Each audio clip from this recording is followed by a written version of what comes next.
पन एक दंपति दीपावली की खरीदारी करने को हड़बड़ी में था। पति ने पत्नी से कहा, जल्दी करो, मेरे पास टाइम नहीं है, कहकर कमरे से बाहर निकल गया। तभी बाहर लॉन में बैठी माँ पर उसकी नज़र पड़ी। कुछ सोचते हुए वापस कमरे में आया और अपनी पत्नी से बोला, सालू, तुमने माँ से भी पूछा कि उनको दिवाली पर क्या चाहिए? शालिनी बोली, नहीं पूछा। अब उनको इस उम्र में क्या चाहिए होगा यार? 2 वक्त की रोटी और 2 जोड़ी कपड़े, इसमें पूछने वाली क्या बात है? यह बात नहीं है सालू। माँ पहली बार दिवाली पर हमारे घर में रुकी हुई है, वरना तो हर बार गांव में ही रहती है, तो औपचारिकता के लिए ही पूछ लेती। अरे इतना ही माँ पर प्यार उमड़ रहा है तो खुद क्यों नहीं पूछ लेते? झल्लाकर चीखी थी सालू और कंधे पर हैंडबैग लटकाते हुए तेजी से बाहर निकल गई।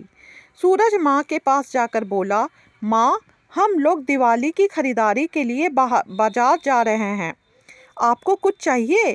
तो माँ बीच में ही बोल पड़ी, मुझे कुछ नहीं चाहिए बेटा।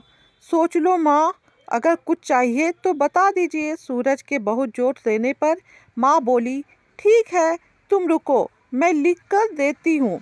तुम्हें और बहू को बहुत खरीदारी करनी है, कहीं भूल ना जाओ, कहकर सूरज की माँ अपने कमरे में चली गई। कुछ देर बाद बाहर आई और लिस्ट सूरज को थमा दी।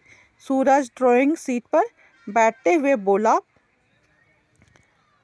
सूरज ड्राइविंग सीट पर बैठते हुए बोला, देखा सालू, माँ को भी कुछ चाहिए था पर बोल नहीं रही थी। मेरे जिद करने पर लिस्ट बनाकर दी है। इंसान जब तक जिंदा रहता है रोटी और कपड़े के अलावा भी बहुत कुछ चाहिए होता है।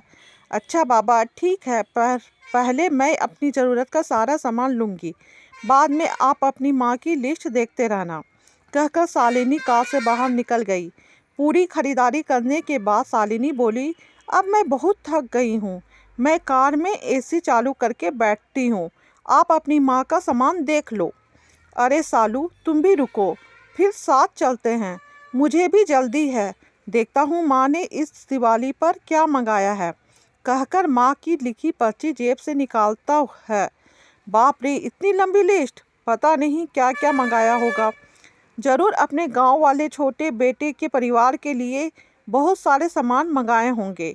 और बनो श्रवण कुमार, कहते हुए शालिनी गुस्से से सूरज की ओर देखने लगी। पर ये क्या? सूरज की आंखों में आंसू और लिस्ट पकड़े हुए हाथ सूखे पत्ते की तरह हिल रहा था, पूरा शरीर कांप रहा था। शालिनी बहुत घबरा गई। क्या हुआ? ऐसा क्या मांग लिया है तुम्हारी माँ ने? कहकर सूरज के हाथ से पर्ची झपट ली। हैरान थी शालिनी भी, इतनी बड़ी पर्ची में बस चंद शब्द ही लिखे थे। पर्ची में लिखा था, बेटा सूरज, मुझे दिवाली पर तो क्या किसी भी अवसर पर कुछ नहीं चाहिए, फिर भी तुम जिद कर रहे हो तो तुम्हारे शहर की किसी दुकान में अगर मिल जाए तो फुर्सत के कुछ पल मेरे लिए लेते आना।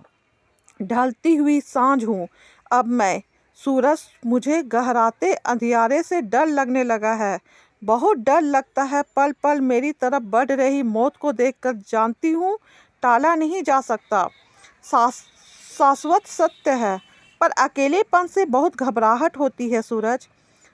तो जब तक तुम्हारे घर पर हूँ, कुछ पल बैठा कर मेरे पास, कुछ देर के लिए ही सही, बांट लिया कर मेरे बुढ़ापे का अकेलापन। बिन दीप जलाए ही रोशन हो जाएगी मेरी जीवन की सांझ। कितने साल हो गए बेटा तुझे स्पर्श नहीं किया, एक बार फिर से आ मेरी गोद में सर रख और मैं ममता भरी हथेली से सहलाऊं तेरे सर को। एक बार फिर से इतराए मेरा हृदय मेरे अपनों को करीब, बहुत करीब पाकर, और मुस्कुरा कर मिलूं मौत के गले। क्या पता अगली दिवाली तक रहूं ना रहूं। पर्ची की आखिरी लाइन पढ़ते पढ़ते शालिनी फपक फपक कर रो पड़ी। ऐसी ही होती है माँ।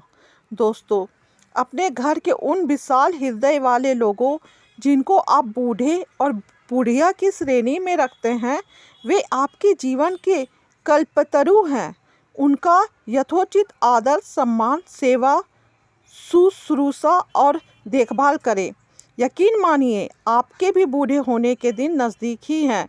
उसकी तैयारी आज से ही कर लें।